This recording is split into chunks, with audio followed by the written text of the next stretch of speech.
Yeah man. Inini ndiri king unge shadi but andina kuzopera fanike shadi. Ngoma dzinodhaka unge skati mic ndinoibata fanike koti.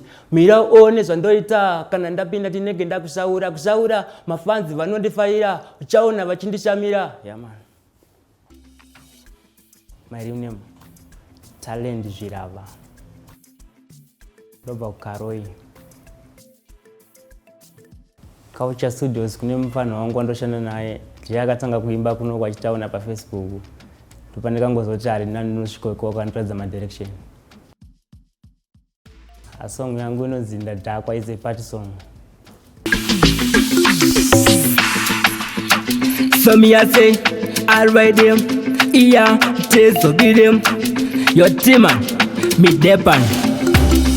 Ona kabebako, ka Jackson. Saka ndakutoda nezvako, ona kabebako ka Jackson juu kanoita kunyangwe pavhale. Boys Ndadhakwe, ndakuda kurutsa ndapota musandinetsa.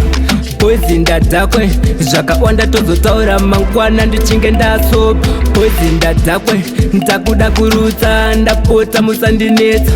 Boys Ndadhakwe, zvakawanda tozosadza mangwana ndichinge ndasoba. Ndiri kuziva kuti eko apfuura nepadzeni zvikanzi 100 power.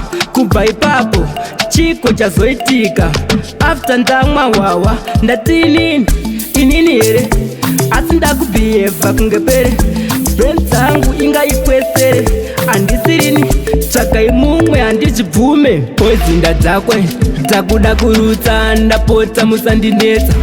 Boys Ndadhakwe, zvakawanda tozotaura mangwana ndichinge ndasoba. Boys Ndadhakwe, ndakuda kurutsa ndapota musandinetsa.